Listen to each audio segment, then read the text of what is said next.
Mindanao State University and General Santos City for the establishment of College of Nursing and College of Law building, and the Philippine Sports Commission for the construction of tennis center in the new Clark City.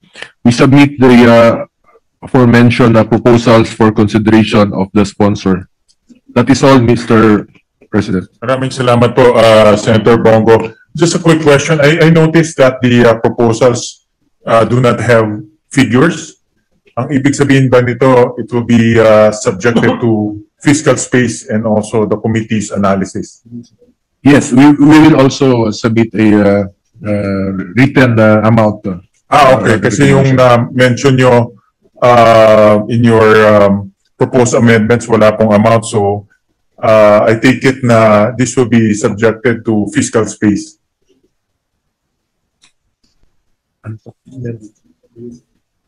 We will submit it to the committee, Mr. President. A specific amount tulad nitong sa DTI para sa mga micro-enterprises, and then sa housing, we will submit that. Sige po, thank you very much, and thank you very much, Senator Go. Salamat po, Mr. President, Mr. Sponsor. Thank you, Mr. President. Mr. President, may you recognize this representation to also propose his amendments to the budget? The Majority Leader is recognized. Thank you, Mr. President. Mr. President, allow me to submit today for the body's consideration this representation's amendment to the proposed 2026 budget. These projects were requested in writing by local government units and are supported by corresponding Sangguniang resolutions and other pertinent documents. I have Exhibit A, Mr. President, for the people who are watching live stream. I have with me several boxes of program of works. Kailangan yan kasi hindi natin pwedeng hulaan yung cost ng buildings. Tapos, kasama po ang approved resolutions of each and every town, barangay, ginagawa ko po, pati hindi lamang pong resolution ng bayan, pati resolution ng barangay. Para approve din po sa local government units ng barangay level. Itong mga projects na ito, Mr. President. This is for submission to the committee as a new requirement. As a new requirement, Mr. President, for the people watching. This is how we want to do it more transparent, more accountable, para wala talagang ghost project. At ito po ay pangangailangan ng ating mga kababayan dito sa mga lugar na ito. At obviously, pagka ganyan ang submission, may program of work, mayroong sangguniang resolution, may magbabantay. And definitely, hindi pork barrel yan. Opo, Mr. President. Alright. At trabaho naman po natin talaga magbigay ng suggestions and amendments para mapabuti natin ang kalagayan ng ating mga kababayan sa iba't ibang parte ng Pilipinas. And therefore, proposing to fund following essential facilities to make sure that residents, especially those geographically isolated and disadvantaged communities, are given access to basic services that they equally are entitled to. So for these various infrastructure projects under the Department of Public Works, I know, Mr. President, that we are wary of the increase of the budget of the Public Works Department, rightfully so.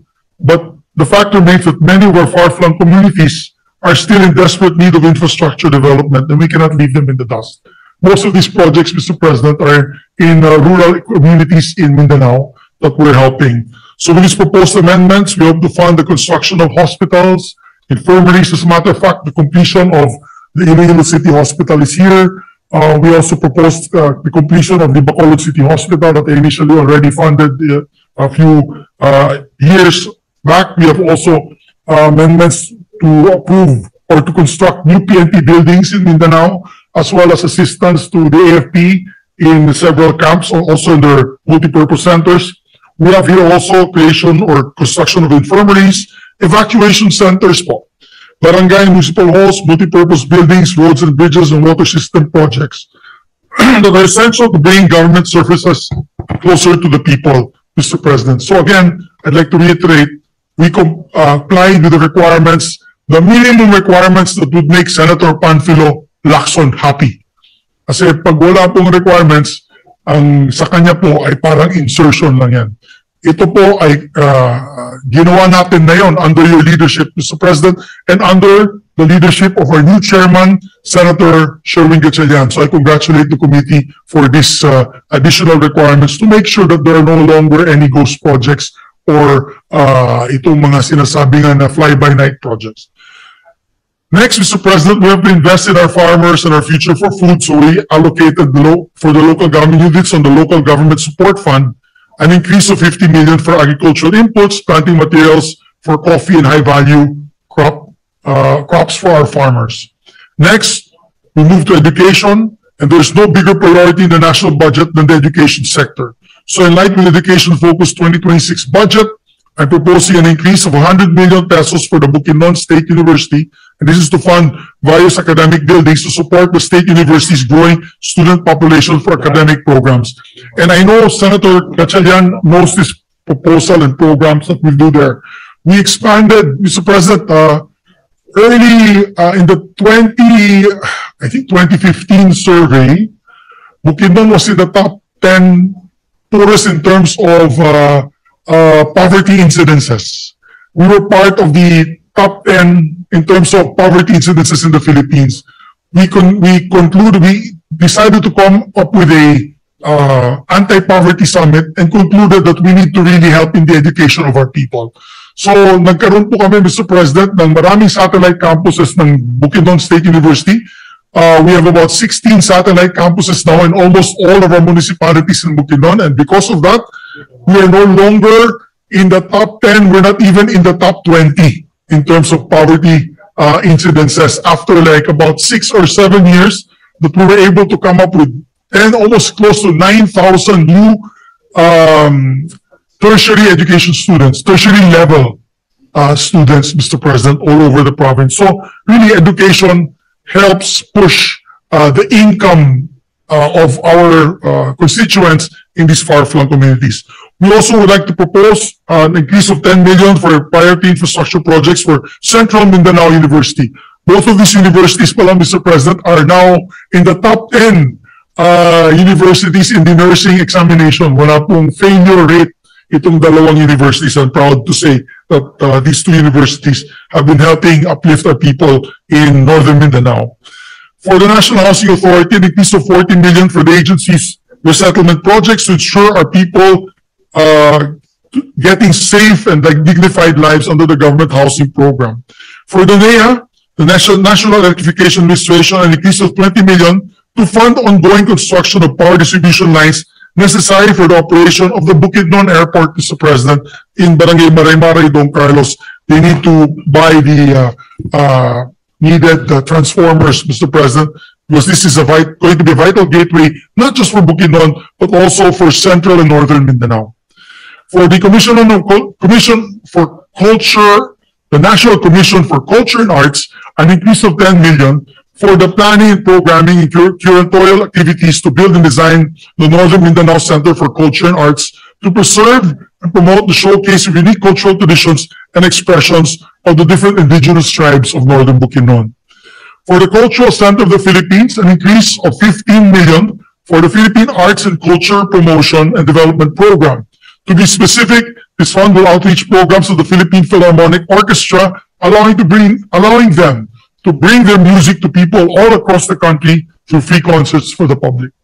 And for the Philippine Sports Commission, an increase of 10 million for the National Sports for All Grassroots Centerpiece Program to fund their athletes' training and equipment. And for the TESDA, just a small amount of 5 million for training and workshop scholarship programs. And I'd like to also reiterate the Sharia court request of Senator Robin Hood Padilla, Mr. President. Being from Mindanao, our constituents, our Muslim constituents, particularly from Luzon and the Visayas, if they have a case with the Sharia court, they have to fly to Mindanao, Mr. President. Kawawa naman po sila. And that's why we already passed the law expanding the Sharia court system to Luzon and Visayas. So I'm appealing to our dear colleague, Mr. President, maliit lang siguro requirement yan. Maybe we can open one in the Visayas and open a court also in Luzon. Maybe just 2 courts initially if we have very little fiscal space para matulungan po natin ating mga kapatid na Muslim pagdating po sa mga kaso nila in the Sharia court. And finally, Mr. President, I'd like to submit to the body's consideration and to the chairman. I did not put an amount, Mr. Chairman. I hope Mr. Chairman Sherman is listening. Sir? Yes, sir. Yung request po ni Ma'am Gina de Venecia when she came here together with my wife and several other congresswomen on the department DSWD's funding for construction of Women in Crisis Center to be located in the DSWD Haven for Women compound of Philinvest Avenue, Alabang, Muntinlupa, Mr. President. This project was requested by the women legislators, and it will expand existing DSWD facility and save phrase to come up with a safe and dedicated space and temporary shelter for our women victims of gender-based violence. So yun lamang po, I know they requested a number of, I think it was between 50 million to 40 to 50 million. So we leave it to the good chairman. Sana po mabudgetan din niya po yan to. And so that is it, Mr. President. We just want to be transparent here. Wala po tayong itinatago. And I believe we will comply. Hindi po pero yan. Mga puro dokumento po yan itong nasa loob ng kawan. At meron din si Ma'am Lauren. Pinapakuha niya yung kanyang mga balikbayan boxes of documents para ibigay na po sa LDRMO. So, yun lamang po, Mr. President, I'd like to seek the endorsement and approval of our chairperson, Mr. President. Thank you, Senator Zubiri, our majority leader. Sabi ko nga, itong ginagawa natin ay ang tawag ko, Golden Age of Transparency. Pero yung ginawa niyo po ay gold standard of transparency. Thank you. Dahil first time na nakita ko na ang bawat proyekto na pinopropose natin dito ay merong kasamang program of work, merong sanggunian resolution, at iba pang mga supporting documents. So ito, ma-assure ho natin ang kababayan ho natin na walang ghost project. Dahil sabi nga ng ating Senate President, yung mga nag-request, babantayan nila yung implementation ng project. At sila ang magiging accountable dahil sila yung nag-request dito sa mga project. At the same time, ma-assure natin ating mga kababayan na itong mga proyekto na ito dahil may resolution, kailangan nila. Hindi lang ho tayong nakaisip nito, kundi sila yung nakaisip dahil kailangan ng kanilang lugar. Lalo na ho pagdating sa education, sa agriculture, na alam ko very passionate ho kayo doon. At alam ko ho na isa sa mga pangarap ninyo at malapit na mangyari ito ay mapababa ang poverty rate sa Bukidnon. No? Dahil yan naman talaga, tayo lahat may constituency. Ako, taga Valenzuela, kayo, taga Bukidnon, si Senator Lauren, taga Antique, Malabon, ngayon, Batangas na.